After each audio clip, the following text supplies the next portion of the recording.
ఇక ఇంజనీరింగ్లో మేనేజ్మెంట్ దందా. టాప్ కాలేజీలో సిఎస్సి గ్రూప్ సీటుకు సుమారు 25 లక్షలు, మరికొన్ని చోట్ల 18 లక్షల వరకు డిమాండ్. కాలేజీ యాజమాన్యాల ఇష్టారాజ్యం. కొన్ని కోర్సులకు భారీగా వసూలు. చేతులెత్తేస్తున్న ఉన్నత విద్యా మండలి.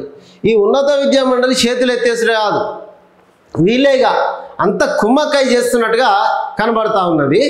కాలేజీ లోపల కంప్యూటర్ ఆధారిత కోర్సులు ఏవైతే ఉన్నాయో వాటికి భారీగా డిమాండ్ ఉన్నది. టాప్ కాలేజీ లోపల 25 లక్షల వరకు ఓన్లీ డొనేషన్, మళ్ళీ ఫీజు వేరే. దీంట్లో అందరూ వాళ్ళకి నచ్చినట్టు రేట్లు పెంచుకుంటా ఉన్నారు. దీనికి ఒక ఫీజుల నియంత్రణ అనేది లేకుండా అయిపోయింది. మొత్తం ఇప్పుడు దందా ఇదే. రాష్ట్రంలో దాదాపుగా 157 ప్రైవేట్ ఇంజనీరింగ్ కాలేజీలు ఉంటే వాటిల్లో 1,00,000 వరకు సీట్లు ఉన్నాయి.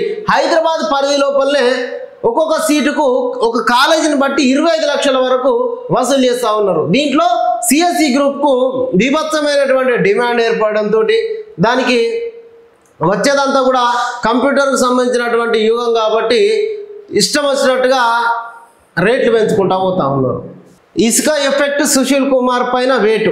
ఖనిజ అభివృద్ధి సంస్థ ఎండి పోస్టు నుంచి బదిలీ. మైనింగ్ శాఖ ఓఎస్డీగా నియామకం. సిఎస్ రామకృష్ణారావు ఉత్తర్వులు జారీ. ముందుగానే నైరుతి 4-5 రోజుల్లో కేరళకు, జూలై 8 నాటికి దేశమంతటా. ఈ ఏడాది సాధారణ కన్నా ఎక్కువ వర్షాలు. టీ హబ్లో సుందరిమణుడు. వాయిసెస్ ఆఫ్ పర్పస్కు తెలంగాణ వేదిక. Miss World CEO Julia Morley ప్రశంసలు. బ్యూటీ విత్ పర్పస్లో భాగంగా అభిప్రాయాలు షేరింగ్. టీ హబ్లో అందాల బామలు అంటూ వాడుతుంది. ఫోన్ల రికవరీలో తెలంగాణ టాప్.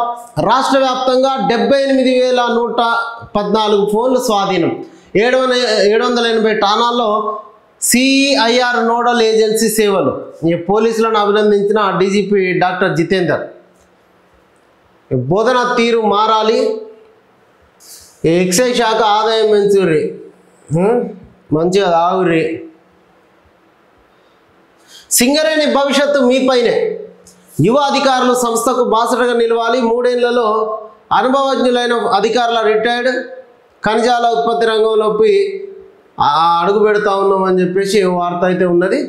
ఇది ప్రధానంగా అయితే జూలైలో స్థానిక ఎన్నికలు జరగబోతున్నట్టుగా ప్రధానంగా వార్తలు అయితే ఉన్నాయి. ఇప్పటివరకు ఇది వార్తలు.